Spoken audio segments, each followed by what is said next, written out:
5 seconds to go.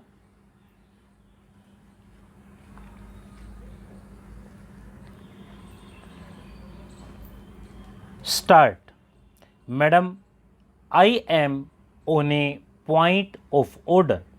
The points I wish to make are to my belief of substance because there are no rules or precedents that exist on it. However, you might rule on them after you have heard my explanation. They will be setting precedents on the subjects.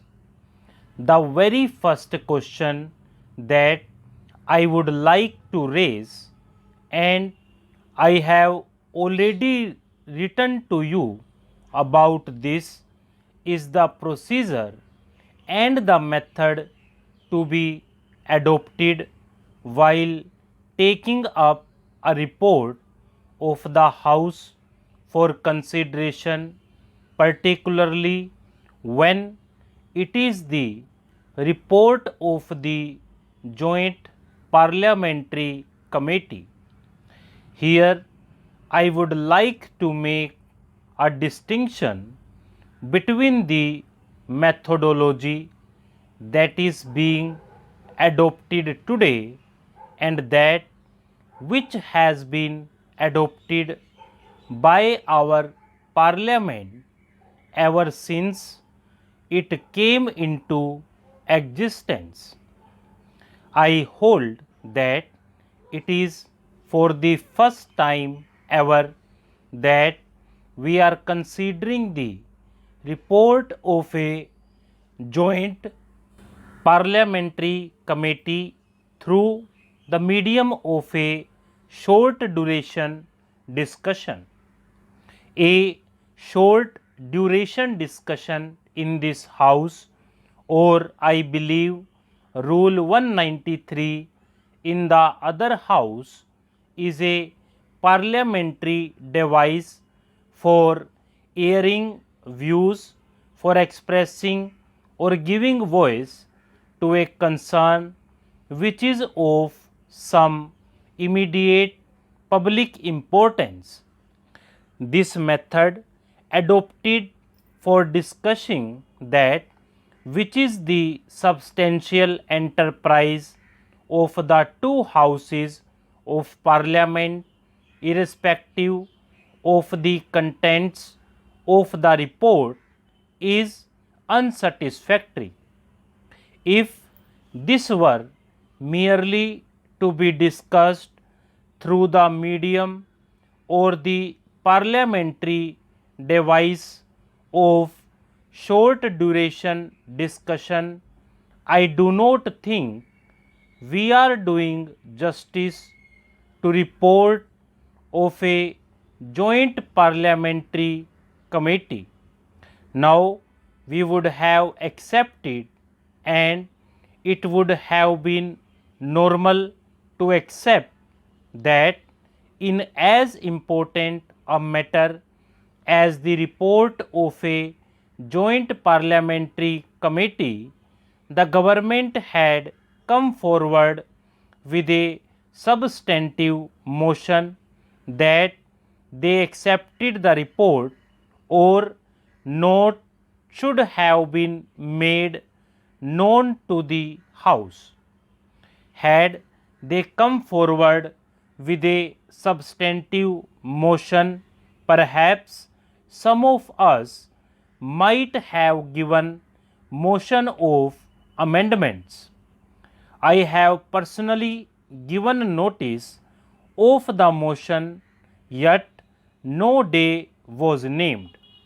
My esteemed colleague has also given notice of the motion that this report be considered on a substantive motion and not through the medium of a short duration discussion. Had that been done, we would have been entitled to the following on some of the amendments that I have moved. Sir, I come to another provision. In the statement of objects and reasons, one of the objects mentioned is reducing unnecessary cost or burden by requiring companies to attach only an abridged form of prospectus to the application form. I would like to know specifically from the Honorable Minister which section of companies has represented that the cost of printing the balance sheet is prohibitive and they want to reduce it. I submit that in the annual report as presented today, there is a whole section dealing with listing of employees getting salaries of over rupees 3000, and I find that over the years this figure of 3000 is not increased. In this amending bill, there is some provision resulting in large companies having thousands of such employees, and they are listing those employees, which itself takes up 30 or 40 pages of the balance sheet. Merely deleting that provision can bring down the cost of printing, and that will not affect the small investors in any way. Instead of doing that, they have taken powers now suggest that it should be deleted altogether. A small shareholder is not interested in who is employed and what salary he is getting.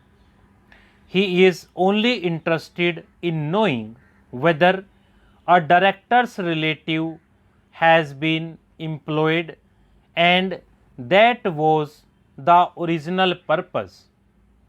This was inserted in the 60s when it was found that the wives or relatives of the managing directors of companies were appointed on high salaries.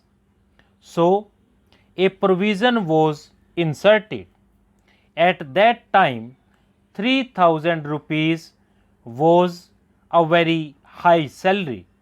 It was said that with regard to people drawing above 3000 rupees, details should be given.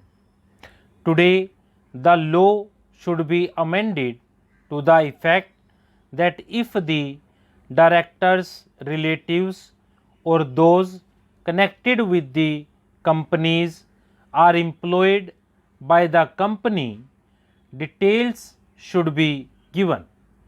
Probably after this provision, nobody's relative will be employed because it will come to the adverse notice of the government. But abridging the whole balance sheet to reduce costs is not good. We are seeing larger corporations, instead of just giving information as required by the Companies Act, printing fancy balance sheets, color photographs, offset printing, etc. Certainly, they are not worried about the cost. It is a strange thing that the government is worried about reducing the cost unless we are talking about the balance sheets of the public sector companies, which is a different matter. But the companies which are doing so take pride in printing color balance sheets, and it cannot be their representation, and in the name of reducing costs you cannot bar vital information from us.